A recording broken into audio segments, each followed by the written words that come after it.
श्रीराम. आज आपण मनाच्या श्लोकातला 47वा श्लोक अभ्यासणार आहोत.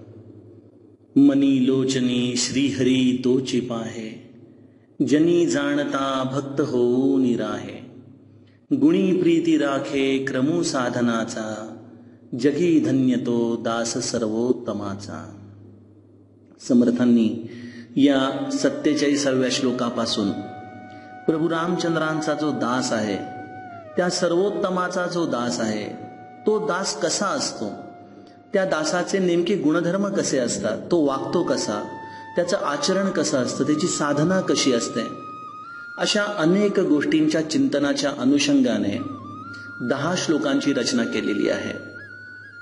आणि या प्रत्येक श्लोकाच्या शेवटच्या चरणामध्ये समर्थ म्हणतात, जगी धन्य तो दास सर्वोत्तमाचा. सर्वोत्तम याचा अर्थच सत्य, याचाच अर्थ प्रभू रामचंद्र अर्थात भगवंत.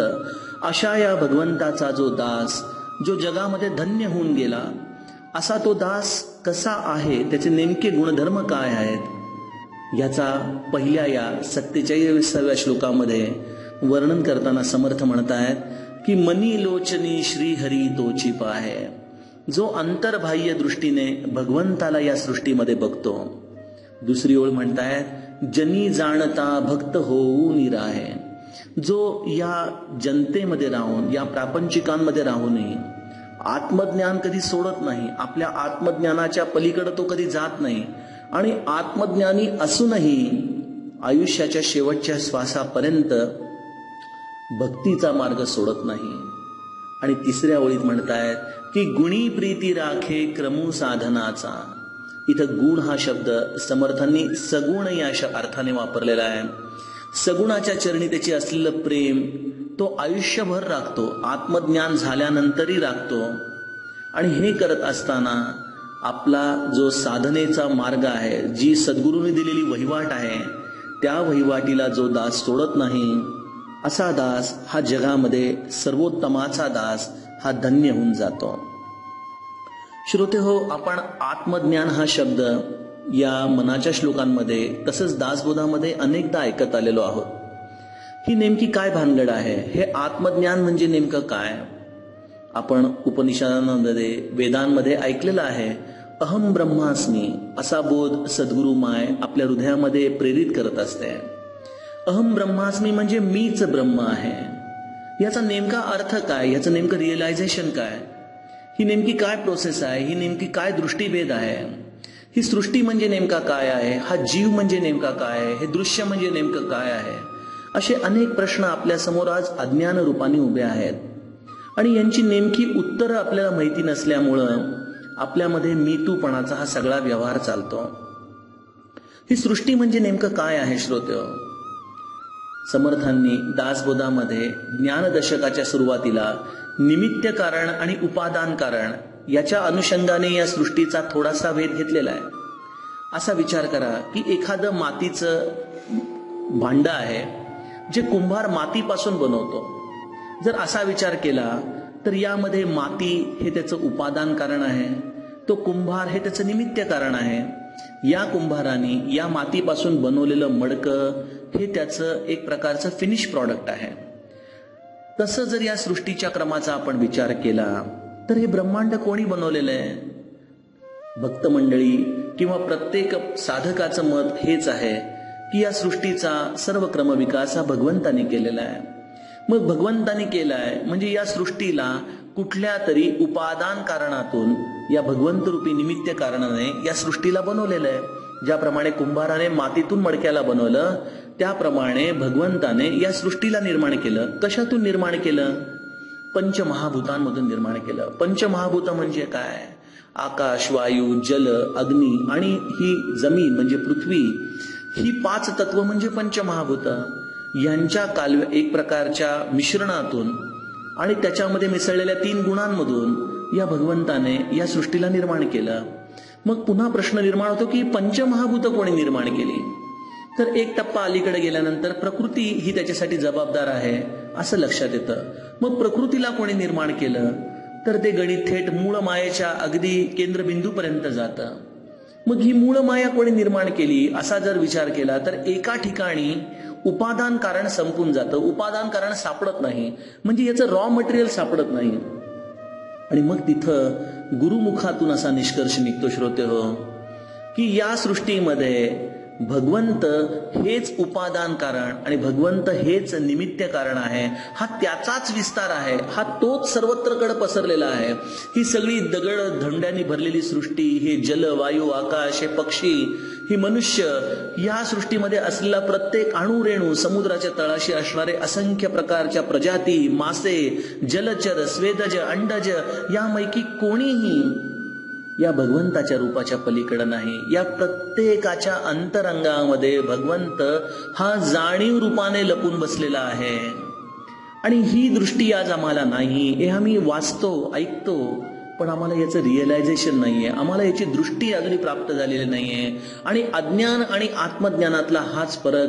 आत्मज्ञानी संतांना ही सृष्टी म्हणजे भगवंताचं एक लीला, एक भगवंताचा चिदविलास दिसतो. आणि त्यामुळे माझे महाराज म्हणायचे की माझ्याकडे येणारा लहान असो की मोठा, स्त्री असो की पुरुष, ज्ञानी असो की अज्ञानी, प्राणी असो, पशु असो, आबाल वृद्ध, कोणीही असो, मी रामा शपथ खरं सांगतो, मी त्या प्रत्येकामध्ये माझ्या रामाचंच रूप बघितलं. सद्गुरूंची ही दृष्टी असते श्रोते. सद्गुरूंनी अशा पद्धतीने या सृष्टीकडे बघितलं आणि त्यामुळे समर्थ म्हणतात की मनी लोचनी श्रीहरी तोची पाहे. आणि या लोचनांनी या श्रीहरीला पाहण्यासाठी सर्वात पहिले ती आत्मतेजाची प्रभा अंतरंगामध्ये उजळली पाहिजे. मी सृष्टीला भगवंतमय पाहतो याचा अर्थ मी देखील त्या सृष्टीचाच एक भाग आहे. त्यामुळे सगळ्यात पहिले आपल्या अंतरंगातला राम आपल्याला बघता यायला पाहिजे. आणि अंतरंगातला राम हा दोनच गोष्टींच्या संयोगाने मिळतो. तो म्हणजे सद्गुरूंनी दिलेला साधनात जिजवलेला देह आणि त्यावरती झालेली सद्गुरूची कृपा. साधन आणि सद्गुरू कृपा ही ज्याच्या जीवनामध्ये चालते त्याच्याच अंतरंगामध्ये आत्मतेजाची प्रभा उमलते. त्याला मी म्हणजे राम ही पहिली जाणीव होते. त्याला अहम ब्रह्मास्मी हा बोध होतो. आणि ज्याला अहम ब्रह्मास्मी हा बोध झाला त्यालाच ही सृष्टी श्रीहरीचं रूप वाटायला लागते. त्याला श्रीहरीशिवाय दुसरी या सृष्टीमध्ये कोणी नाहीच. ती संत मीरा होती ना, ती नाचत नाचत त्या वृंदावनाच्या मंदिरामध्ये गेली आणि मग तिथल्या पुजाऱ्यांनी तिला सांगितलं की अगं बाई, या मंदिरामध्ये स्त्रियांना प्रवेश नाहीये. यावरती मीरा फक्त हसून म्हणाली की स्त्रियांना प्रवेश नाही?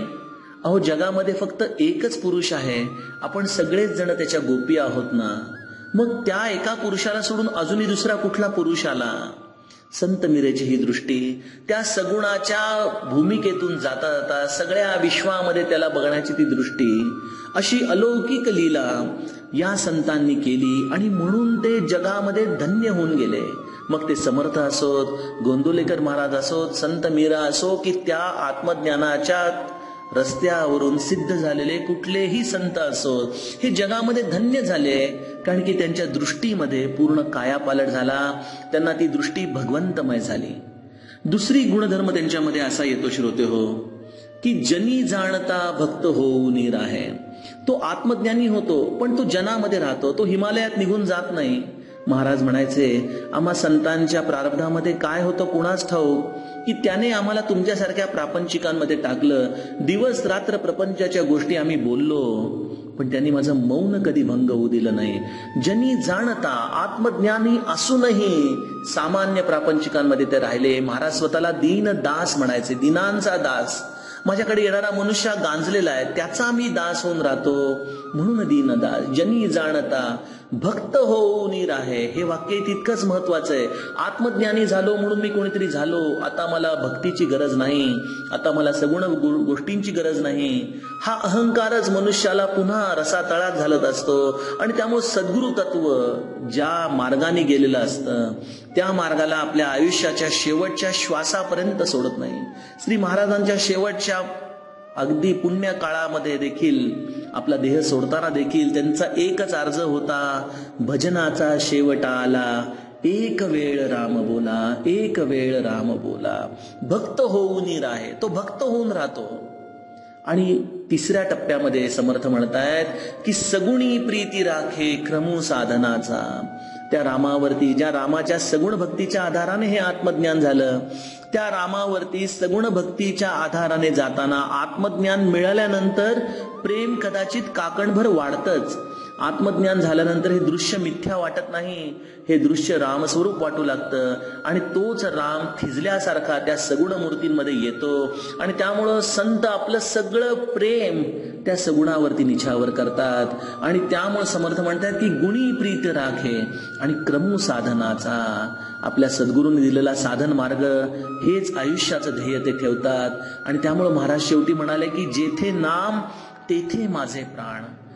या प्राणांमध्ये आपलं नाम आपण जर घ्यायचा प्रयत्न केला तर श्री महाराजांना काय सांगायचंय, क्रमू साधनाचा हा भाग आपल्या लक्षात येईल. श्री महाराजांचे डोळे शेवटच्या दिवसांमध्ये वारंवार भरून यायचे तुकामाईंच्या आठवणींनी. ते म्हणायचे माझं या गोंदवल्याचं सगळं वैभव माझ्या तुकामाईंचं आहे. असा हा सद्भक्त हा आपल्या सद्गुरूंचं देखील नाव मोठं करतो. गुणी प्रीत राखे क्रमू साधनाचा.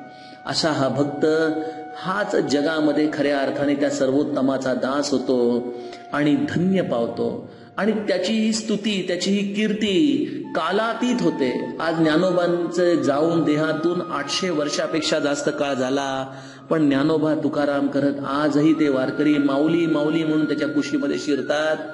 श्रुतेव, कारण की ते खरे जगी धन्य तो दास सर्वोत्तमाच्या पदावरती गेलेले संत मंडळी. असे दास आपण व्हावे हाच समर्थांचा आग्रह. आणि म्हणून इथपासून पुढील 10 श्लोकांमध्ये या दासाचे अतिशय सुंदर असे गुणधर्माचं वर्णन. जानकी जीवन स्मरण. जय जय राम.